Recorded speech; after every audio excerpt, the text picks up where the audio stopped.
تو وہ جان پوچھ کے چھوٹی چھوٹی ویڈیوز بنا کے پھیلائی جا رہی ہیں، وگرنہ اصل روپ تو وہی ہے جو کہتے ہیں کہ کعبہ کا ماڈل ایک ہندوستان میں بنا دو. تو اس طرح کی ویڈیوز صرف ایک پروپیگنڈا ہے، اور پروپیگنڈا بھی بڑا سطحی ہے، کیونکہ اب سوشل میڈیا کا دور ہے، کوئی چیز کسی سے چھپ نہیں سکتی. ہم دیکھتے ہیں کہ کوئی دن ایسا نہیں گزرتا جب ہندوستان سے کوئی ایسی ویڈیو موصول نہ ہوتی ہو، کوئی ایسی ویڈیو وائرل نہ ہوتی ہو جس میں اسلامیہ نے ہند پر ظلم کیا جا رہا ہے. بالکل ٹھیک. ڈاکٹر صاحب ریسنٹلی جو امریکی صدر ہے اس نے اسرائیل کا دورہ کیا، پھر سعودی عرب کا دورہ کیا، تو یہ دورے کا مقصد کیا تھا اور یہ کتنا کامیاب رہا؟ مجیب، اس کے تو کئی مقاصد ہیں. کثیر الجہتی تھا.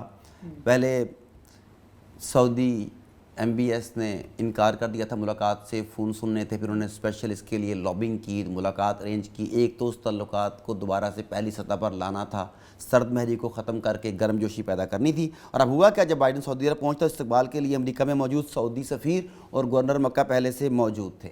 اب یہ کیوں پہنچ رہا، آپ دیکھتے ہیں. پہلی بات تو یہ کہ افغانستان میں طالبان کے برسر اقتدار آنے سے امریکی ساکھ کو شدید نقصان پہنچا ہے. اس کے بعد روس یوکرین جنگ میں روس نے جو کچھ کیا اور یوکرین کو جس طریقے سے ذلت کا سامنا کرنا پڑا، اور پورے کے پورے مغرب نے جس خوف اور دہشت میں اپنی وہ چند مہینے گزارے، اس نے بھی امریکی ساکھ کو بہت ڈیمیج کیا. کیونکہ امریکہ تو ان کا آقا تھا، تو اس کا کہنا تھا کہ میں تمہاری حفاظت کروں گا، میں تمہیں فوجی بھی دوں گا، میں تمہیں اسلحہ بھی دوں گا. لیکن جب عین وقت آیا تو ہم فوجی نہیں دے سکتے، تم اپنی جنگ خود لڑو. اس نے ٹوٹلی انکار کر دیا. اب امریکہ کی ہیبت اور دہشت دنیا میں کم ہو رہی ہے. اس ہیبت اور دہشت کو برقرار رکھنے کے لیے، اپنی عسکری بالادستی کو برقرار رکھنے کے لیے اسے مشرق وسطیٰ میں کوئی ایسے فیصلے کرنا ضروری ہے، ایسے فیصلے دکھانا ضروری ہے جس سے پتہ لگے کہ امریکہ آج بھی سپر پاور ہے. دوسری بات، اسے توانائی کی ضرورت ہے، توانائی کے وسائل کی، ذخائر کی ضرورت ہے. اگرچہ امریکہ بذات خود بہت سارا پیٹرول پیدا کرتا ہے، مگر اس کے بے شمار الائز ہیں جن کا انحصار امریکہ کے علاوہ دوسرے ملکوں پر بھی ہے، اور ان الائز کو اپنے ساتھ رکھنے کے لیے توانائی کی ضرورت کو پورا کرتے رہنا امریکہ کی مجبوری ہے. پھر آپ دیکھیں روس اور چین، ان کی غیر معمولی بڑھتی ہوئی قربت بھی امریکہ کے لیے خطرے کی علامت ہے. ایک وقت تھا چند ماہ پہلے تک جب پاکستان بھی اس بلاک میں سمجھا جا رہا تھا. اس صورت میں صورتحال اس کے لیے اور زیادہ ابتر ہو جاتی.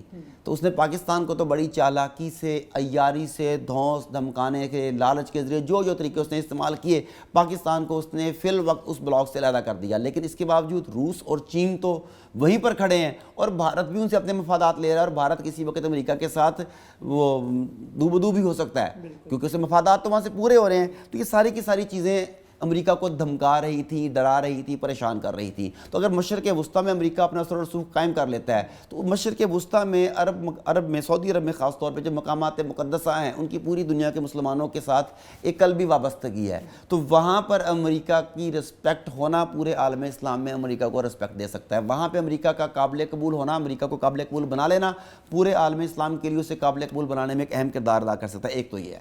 اس کے بعد آگے چلیں تو اس دورے کا اہم مقصد یہ تھا کہ اسرائیل کی سیفٹی کو، اسرائیل کی سیکیورٹی کو یقینی بنایا جائے. وہ جو ابراہم اکارڈ انہوں نے کیا ہے، اس کے مطابق زیادہ بہتر تعلقات بنائے جائیں، اسرائیل کو زیادہ تحفظ دیا جائے، عربوں کے لیے اسرائیل کو زیادہ سے زیادہ قابل قبول بنایا جائے. اور اسرائیل کے بارے میں، اسرائیل نہیں بلکہ یہودیوں کے بارے میں کہنا چاہیے، جو منفی تاثر ہے، جو حقیقی تصور ہے، اصل میں ان کی اصل کے بارے میں کوئی تصور ہے، اس تصور کو زائل کیا جائے، ان کا سافٹ امیج بنایا جائے. جیسے بھی آپ نے کہا کہ وہ انڈیا بھی اپنے سافٹ امیج کے لیے کام کرتا ہے، تو اسرائیل کے سافٹ امیج کے لیے کام کرنا، یہ ساری کی ساری چیزیں امریکہ کو پوری کرنی پڑیں گی اگر اس نے اپنے آپ کو بطور سپر پاور دوبارہ سے بنوانا ہے. تو یہ اس کا وزٹ اسی سلسلے کی کڑی ہے. بالکل ٹھیک ہو گیا. ڈاکٹر صاحب ایک اور چیز کہ اسلام میں 4 شادیوں کی اجازت ہے، لیکن ہم جب بھی دیکھتے ہیں تو ایک تو ہمیشہ اس کی مخالفت کی جاتی ہے، طرح طرح کی باتیں کی جاتی ہیں، اور ہمارے گھروں سے کی جاتی ہیں، باقی چھوڑے ہمارے گھروں سے کی جاتی ہیں. سر وہ حاسد سوتن والی بات آ گئی نا اس کے اندر، تو جو مخدوم صاحب نے دی. تو اکثر ممالک میں جو ہے خواتین کی تعداد کو مصنوعی طور پر کم بتایا جاتا ہے، لیکن اب حالات اتنے کے بگڑ گئے ہیں کہ بنگلہ دیش کو ان سب کے باوجود اب یہ اعلان کرنا پڑا ہے کہ مردوں کی تعداد جو ہے وہ کم ہو گئی ہے اور خواتین کی جو تعداد ہے وہ زیادہ ہو گئی ہے. کیا کہیں گے اس پر؟ پاکستان میں بھی یہی صورتحال ہے. اگر یہ لوگ مانیں تو خواتین کی تعداد غالباً 57% کے قریب ہے. اچھا، اب اس میں دیکھیں کہ یہ چاہتے ہیں دنیا کی آبادی کو کنٹرول کرنا. اس کے لیے مختلف طرح کی لابنگ کی جاتی ہے، ذہن سازی کی جاتی ہے. اس میں کئی چیزیں شامل ہیں. اس میں آپ کی خواتین کے آپریشنز کیے جاتے ہیں تاکہ وہ 2-3 بچوں کے بعد بیبی نہ پیدا کر سکیں. ایسی دوائیاں دی جاتی ہیں جو ثانوی بانجھ پن پیدا کرتی ہیں، یعنی کہ وہ آپ بانجھ نہیں ہوتے، بچہ پیدا کرنے کی خواہش رفتہ رفتہ آپ کے اندر کم ہو جاتی جاتی ہے. لیٹ میرجز کو پروموٹ کیا جاتا ہے تاکہ جو خاتون شادی ہی 30-32 سال کی عمر میں کرے گی وہ کتنے بیبیز پیدا کر کے انہیں پروان چڑھا سکے گی. یہ کئی چیزیں اس میں انوالو ہیں. پھر اس کے بعد جو لیزبین گے میرجز جو ہیں, یہ ٹرانسجنڈر کے ساتھ تعلقات جو ہیں, بائی سیکشولز کو سامنے لے کے آنا, یہ تمام کی تمام چیزیں اصل میں ایجنڈا ڈی پاپولیشن کی طرف کرتی ہیں. اچھا, اب جب ایک سے زیادہ شادیاں کریں گے تو پھر بچے زیادہ ہونے لگ جائیں گے. ایجنڈا ڈی پاپولیشن کا یہ بالکل الٹ ہو جائے گا. دجالی نظام کے خلاف خدائی نظام کی طرف جانے کا ایک قدم طے ہو جائے گا. اب یہ معاملہ انہیں قبول نہیں. اس کے لیے وہ اعداد و شمار میں ہیر پھیر کرتے ہیں. کبھی کہتے ہیں کہ عورتوں کی تعداد کم ہے, مردوں کی زیادہ ہے. اگر اسی چیز کو لے لیں, آپ پاکستان سے سٹارٹ کر لیں, 55 یا 57% خواتین ہیں. اچھا, ان میں سے دیکھ لیں کہ 90% جس مرد کی ڈائیورس ہوئی ہے, سیپریشن ہوئی ہے, یا اس کی بیوی مر گئی ہے, 90% میں دوسری شادی کر لیتا ہے. خاتون دوسری شادی بھی نہیں کر پاتی کہ جی میں اپنے بچوں کے لیے زندگی, ایک اسلامی کنسیپٹ نہیں ہے, یہ ایک ہندوانہ کنسیپٹ ہے جو انہوں نے اپنا لیا کہ میں نے دوسری شادی نہیں کرنی, میں نے اپنے ہسبینڈ کے نام پر رہنا ہے. جس طرح خود کو آگ لگا لیتی تھی نا, یہ خود کو اس زندگی کی آگ میں جھونک دیتی ہیں. اچھا, اگر وہ 15 سے 20% ہیں جو بیوہ ہیں یا شادی شدہ ہیں, سیپریٹڈ ہیں, تو اب 55% اگر پچھلے وہ لگا لیں اور 15% یہ لے لیں تو یہ ہو گیا 70%. اب 70% خواتین بچتی ہیں جن کی شادی ہونی ہے اور 30% مرد بچتے ہیں. اگر ایک مرد 2 شادیاں کرے گا تو بے روی کا بھی خاتمہ ہوگا. ایک مرد 2 شادیاں کرے گا, ان عورتوں کو سہارا بھی ملے گا. مگر آپ نے ہمارے گھروں میں ذہن سازی اس طریقے سے کر دی گئی ہے کہ اگر آپ ایک دوسری شادی کی صرف بات ہی چھیڑ دیں تو آپ کی بیگم تو بیگم, آپ کی سگی ماں, آپ کی سگی بہن, آپ کی سگی بیٹی, یہ سب آپ کے مخالف صرف ستیلے دوست ساتھ کھڑے ہوتے ہیں. کیا وہ آپ کے ساتھ کھڑے ہوتے ہیں کہ بھی ٹھیک ہے تم کرو تم کرو. کہ میں کہنا چاہوں گا مجیب, اس بارے میں نا ہر ہفتے پروگرام ہونا چاہیے. اچھا, اب اس پہ دیکھیں جنگیں ہوتی ہیں. اب انہیں ہر پہلو سے دیکھیں. افغانستان ہمارے سامنے ہے, شام ہمارے سامنے ہے, جنگیں ہوتی ہیں. جنگوں کا نشانہ سب سے زیادہ کون بنتا ہے؟ مرد بنتا ہے. جنگ کا نشانہ مرد بنتا ہے. اس کے بعد ون سیکنڈ جب مرد مرتا ہے تو عورت کی تعداد پھر بڑھ جاتی ہے. اگر آپ ترکی میں جائیں تو اس وقت وہاں پہ آلموسٹ 4 ملین کے قریب شامی مہاجرین موجود ہیں. وہ جو شامی مہاجرین ان میں سے اکثریت خواتین کی ہے. کیوں؟ کسی کا باپ کی کفالت میں تھی, بھائی مارا گیا, باپ بھائی کی کفالت میں تھی, بھائی مارا گیا, شوہر کی کفالت میں تھی, شوہر شہید ہو گیا. اب وہ وہاں پہ بیٹھی انتظار کر رہے ہیں کہ کوئی بندہ آئے اور مجھے سہارا دے. مردوں کی تعداد دن بدن کم ہو رہی ہے. مرد کام کرتے ہیں, ورک سٹریس مردوں کے پاس زیادہ ہوتا ہے, اس کی وجہ سے بھی ان کی عمر کم ہوتی ہے, اوسط عمر مردوں کی کم ہوتی ہے. اب ان تمام چیزوں کو اگر مد نظر رکھا جائے تو ہمارے پاس مردوں کی تعداد زیادہ ہے, خواتین کی کم ہے. اور پوری دنیا میں ایسا, جتنا مرضی آپ اس کا انکار کریں, جھوٹے اعداد و شمار دکھائیں, اور بنگلہ دیش کو بھی یہ بات بتانی پڑی. اب یہ بات بنگلہ دیش نے تو بتا دی, میں بھی آپ کو بتا رہا ہوں, آپ بھی لوگوں کو بتا رہے ہیں, مگر یہ بات ہمارے گھروں تک پہنچنی چاہیے کہ ہمیں اس مسئلے کو وہ جو روایتی سوچ سے نکل کر سوشل بنیادوں پر, بڑی بنیاد پر سوچنا پڑے گا. ہمیں خواتین کو سمجھانا پڑے گا کہ ہم یہ کریں یا نہ کریں, یہ تو ایک علیحدہ ایشو ہے. آپ کم از کم اللہ تعالیٰ کے حکم کی خلاف ورزی میں اس کے خلاف زبان مت کھولیں اپنی. بالکل ٹھیک. دیکھیں, میں نہیں کر رہا شادی دوسری, آپ دوسری شادی نہیں کر رہے, آپ تو پہلے بھی نہیں کر رہے, ابھی عدیل دوسری شادی نہیں کر رہے, ان کے گھر والے بھی مطمئن ہیں. مگر ہمیں اپنے گھر والوں کو یہ بھی بتانا چاہیے کہ ہم بے شک نہیں کر رہے, آپ اللہ کے احکام کا مذاق مت اڑائیں. بالکل ٹھیک ہو گیا. مخدوم صاحب, آپ کی طرف آؤں گا. جس طرح آپ کو بھی معلوم ہے کہ ماحولیاتی تبدیلیاں جو ہے یہ بڑے پیمانے پر رونما ہو رہی ہے, اور یورپ میں تو گرمی کے جو بدترین ریکارڈ ہے وہ بھی ٹوٹ چکے ہیں. اس کے علاوہ گولف ممالک ہے, ایران ہے, افغانستان ہے, پاکستان ہے, انڈیا ہے, یہاں پر بڑے پیمانے پر سیلاب بھی آ رہے ہیں. اتنی بڑے پیمانے پر تبدیلیاں, کیا وجوہات ہیں ان کی؟ اس میں مجھے مذاق میں کہوں تو پوری دنیا ایسا لگتا ہے ملک ریاض بن گئی ہے. درخت کٹ رہے ہیں, کنکریٹ کے جنگل تعمیر, کنکریٹ کے جو شہر ہیں پورے تعمیر ہو رہے ہیں, بلند و بالا عمارتیں تعمیر ہو رہی ہیں, تو اوبویسلی اس کا ایک امپیکٹ تو آئے گا. کلائمیٹ چینج ہوگی. ہم نے دیکھا برطانیہ میں کئی 100 سالہ ریکارڈ ٹوٹا ہے گرمی کا اس بار. یورپ میں سینکڑوں اموات صرف گرمی کی وجہ سے ہوئی ہیں, کیونکہ ان لوگوں کو عادت ہی نہیں ہے اتنی گرمی برداشت کرنے کی, وہ سسٹین ہی نہیں کر پائے, اور اس کے نتیجے میں سینکڑوں اموات ہوئی پورے یورپ میں. اس کے ساتھ ساتھ گلیشیئرز پگھل رہے ہیں برصغیر میں. کس طرح سے سیلاب آ رہے ہیں. ہمیں کئی بار مئی کے مہینے میں ہمیں ایسا لگتا ہے کہ پنکھا ہی بند کرنا پڑتا ہے, حالانکہ ہم نے اپنے بچپن میں کبھی ایسا نہیں دیکھا تھا. دسمبر کے مہینے میں کئی بار ایسا محسوس ہوتا ہے کہ اے سی چلا لیں, ہم استعداد رکھتے ہوں یا نہ رکھتے ہوں, لیکن اے سی چلانے کو جی چاہتا ہے. تو پورا جو ایک نظام تھا قدرت کا بگڑ گیا ہے. اور بدقسمتی سے جہاں پہ ہم یورپ کی بہت ساری برائیاں کرتے ہیں, اور یقیناً وہ ہم صحیح کرتے ہیں, صحیح نشاندہی کرتے ہیں, اس معاملے میں امت مسلمہ کے زیرو کنٹریبیوشن ہے. بدقسمتی کی بات ہے, حالانکہ تمام بنی نوع انسانیت اس سے متاثر ہوگی نا. 6-7 ارب جتنی بھی آبادی ہے دنیا کی, وہ تمام اس کلائمیٹ چینج سے متاثر ہوں گے. مگر امت مسلمہ کا, پاکستان ہو, سعودی عرب ہو, UAE ہو, اس میں زیرو کنٹریبیوشن ہے. کوئی انہیں اس چیز کا ادراک نہیں ہے، خاص کر پاکستانیوں کو کوئی پلاننگ نہیں ہے، کوئی فہم نہیں ہے. ہم بے تحاشا پانی ضائع کرتے چلے جا رہے ہیں، ہم پلاسٹک پھیلاتے چلے جا رہے ہیں، ہم گلیشیئرز کو پگھلنے دے رہے ہیں، ہم ہر وہ کام جو نیچر کی بربادی کا سبب بنتا ہے ہم کر رہے ہیں، اور اس کا نتیجہ ہمیں ہماری نسلوں کو بھگتنا پڑے گا. اور یہ کوئی بہت دور دراز کی بات نہیں رہ گئی. 2050 تک کا غالباً ماہرین وہ ایسٹیمیٹ دیتے ہیں کہ دنیا تبدیل ہو کے رہ جائے گی بالکل اس سے. تو یہ بہت ہی گمگیر صورتحال ہے، اور ہم اپنی کیپیسٹی میں جتنا ہو سکتا ہے انفرادی طور پہ کریں گے، مگر پولیسی ساز جو ادارے ہیں، جو حکومت ہے، جو حکومت چلانے والے احباب ہیں، جب تک وہ اس بارے میں سیریس نہیں ہوں گے کچھ نہیں ہو سکتا. اور مجھے امید ہے کہ کبھی سیریس نہیں ہوں گے اور کچھ نہیں ہو سکے گا. میں اس میں تھوڑا سا اضافہ کرنا چاہوں گا. میرا خیال ہے کہ مخدوم صاحب آپ بھی اور آپ مجیب آپ بھی، ہمیں اس میں ہارپ ٹیکنالوجی کو بھی سامنے رکھنا چاہیے. ماحولیاتی تبدیلیاں جس وقت آ رہی ہیں، جتنی تیزی سے دنیا کے موسم چینج ہو رہے ہیں، یہ عام بات نہیں ہے. ہماری ویڈیو بھی ہے اس پر، ہماری ویڈیوز بھی ہیں اس کے اوپر. اس میں آپ کو ہارپ ٹیکنالوجی کو مد نظر رکھنا چاہیے کہ جو بین الاقوامی شیطانی طاقتیں ہیں وہ موسموں کو بھی کنٹرول کرنا چاہتی ہیں. اس کے لیے مختلف تجربات ہوتے ہیں. زمینوں کے نیچے پلیٹیں ہلائی جاتی ہیں تاکہ زلزلے آ جائیں. گلیشیئرز کو جان بوجھ کے پگھلایا جاتا ہے. موسم میں گرمی سردی جان بوجھ کے آرٹیفیشل وے میں مین میڈ طریقے سے پیدا کی جاتی ہے تاکہ موسموں کے اوپر مکمل کنٹرول لیا جائے. یہ بھی ایک جنگ ہونے جا رہی ہے. ہم جس طرح جنگوں کی قسمیں بیان کرتے ہیں نا، اب کرتے کرتے ہم لوگ ہائیبرڈ وارفیئر تک پہنچے تھے، اب ہم نے بایو وارفیئر کے اوپر آگے. یہ بہت جلد ویدر وارفیئر بھی آنے والا ہے کہ آپ کی فصلوں کے اوپر بے وقت کی بارش ہو جائے، فصلیں تباہ ہو جائیں، آپ کی فصلوں کو سورج کی روشنی نہ ملے، ہوا نہ ملے، آپ کی فصلیں تباہ ہو جائیں.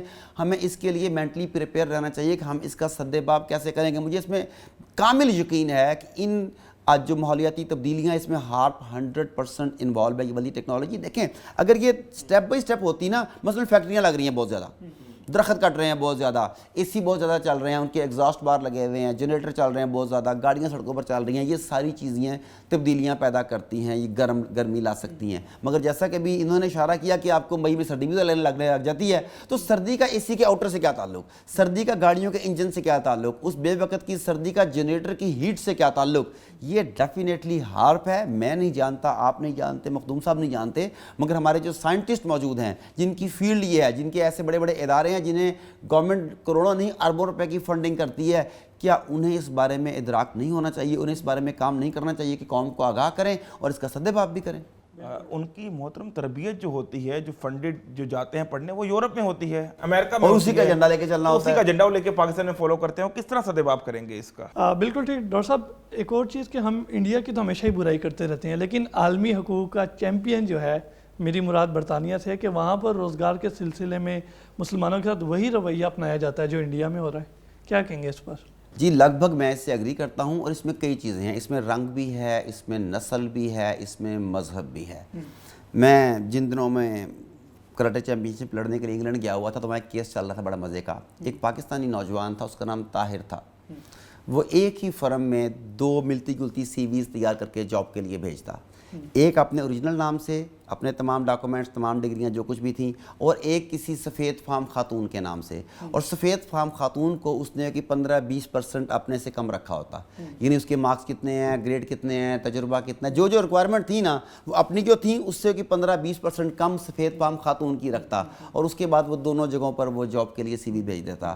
اور ہمیشہ اس سفید فام خاتون کو جاب کے لیے کہا لاتی جس کا وجود ہی کوئی نہیں ہوتا تھا. پھر اس کے بعد وہ کورٹ میں جاتا. ڈاکٹر صاحب صرف ایک منٹ دیکھیے، آپ نے خاتون کا ذکر کیا ہے، تو یہ برطانیہ کے آپ دنیا میں کہیں پہ بھی چلے جائیں، پاکستان میں خاص طور پر کہ مردوں کے مقابلے خواتین کو ہمیشہ فوقیت جی. اور پھر بھی یہ رونا روتی ہیں کہ ہم مظلوم ہیں، میل ڈومینیٹنگ سوسائٹی ہے، ہمارے ساتھ ظلم کیا جاتا ہے.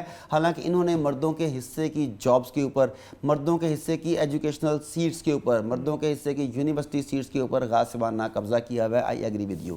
تو وہاں پر بھی یہ ہوتا تھا کہ انہیں خاتون کو کال آ جاتی. پھر وہ دونوں آپ کے خلاف اب محاصرہ این جی اوز کی طرف سے ہوگی تیار، وہ پہلے سے ہو رہی ہے. سیکنڈ شادی کی بات اب یہ ہو رہا ہے، پہلے سے ہی چل رہا ہے. اچھا، تو پھر اس کے بعد وہ دونوں لیٹرز لے کے کورٹ چلا گیا تھا، اس کمپنی کے خلاف کیس کرتا اور وہاں سے بہت زیادہ جرمانہ وصول کرتا. تو اس کا رہن سہن جو ہے نا وہ اسی کے اوپر تھا کہ وہ جاب نہیں کرتا تھا، کمپنی کے اوپر کیس کرتا تھا. یہ معاملہ ایسا ہی ہے. اس میں کچھ جگہوں پر آپ کو جابز دی بھی جاتی ہیں. آپ کہتے ہیں یہ فلانا میئر جو ہے، آپ کے وہ گورنر صاحب بھی وہاں سے آئے ہیں کہ انہیں تو بڑے مواقع ملتے ہیں. مگر دیکھیے مواقع کن کو ملتے ہیں. اگر کسی آدمی کو یہاں پر بڑا عہدہ دیا گیا اور آپ کو بعد میں پتہ چلا کہ یہ انگلینڈ میں بھی اس کا بڑا نام تھا، تو پتہ چلتا ہے بعد میں اس کی شراب کی دکان بھی تو تھی نا.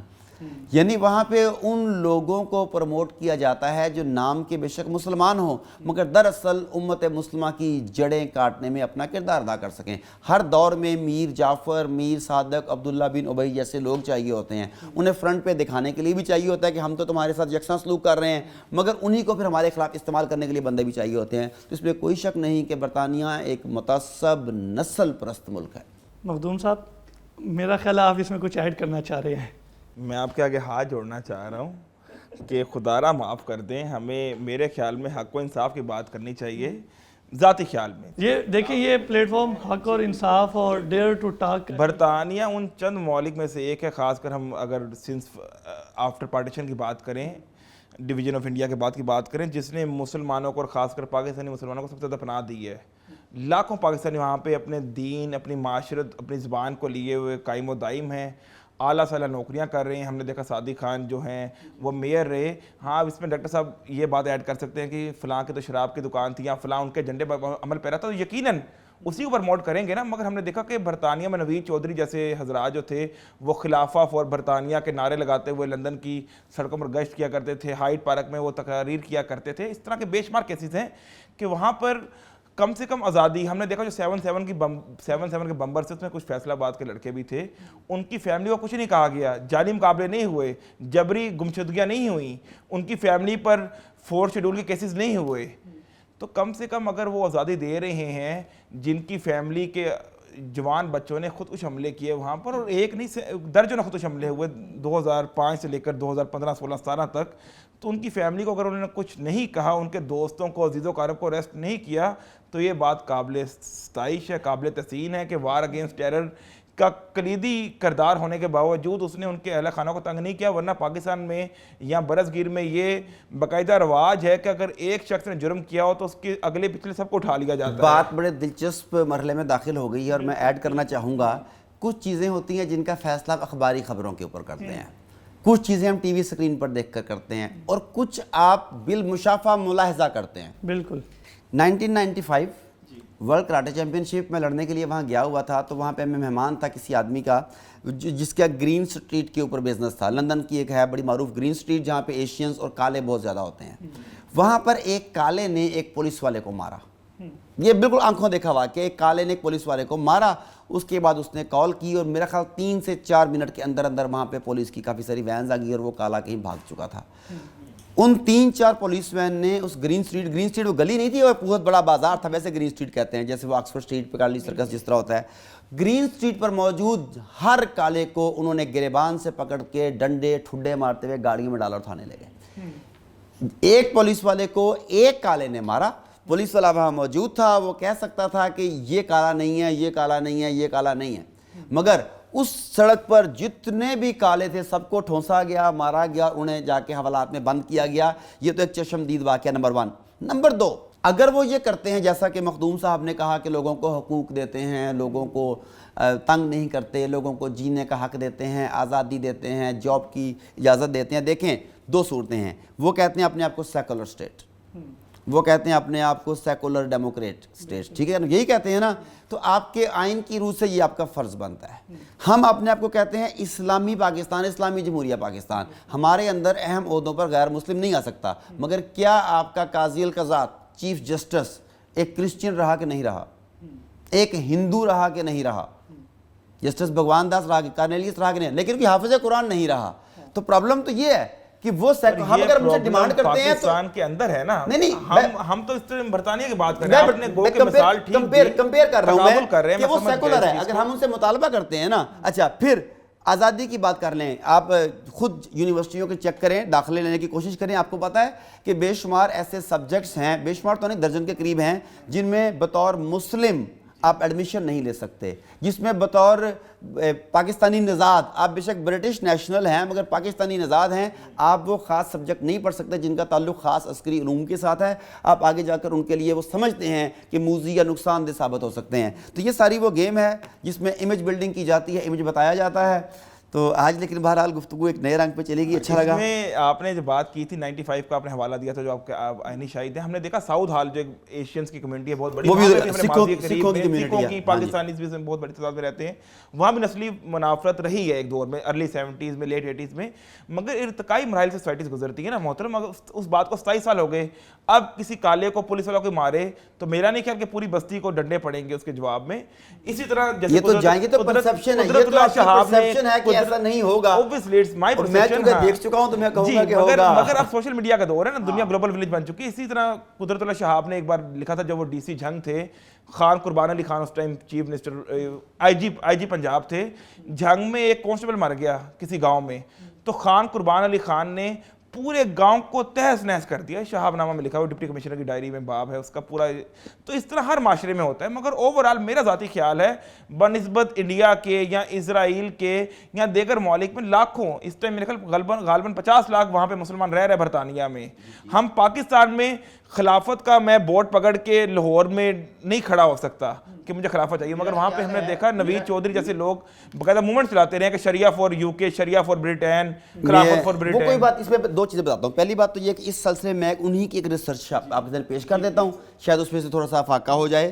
ایتھنک اینڈ ریشنل اسٹڈیز جریدے میں شائع ہونے والی برطانوی محقق کی تحقیق میں انکشاف کیا گیا ہے کہ برطانیہ میں روزگار کے حصول میں رنگ اور مذہب کو بہت اہمیت حاصل ہے. برطانیہ ہی کی برسٹل یونیورسٹی کے محقق سمیر سویدہ کی گئی تحقیق میں نشاندہی کی گئی ہے کہ برطانیہ میں روزگار کے حصول میں مسلمانوں کے ساتھ امتیازی سلوک کیا جاتا ہے. This is number 1.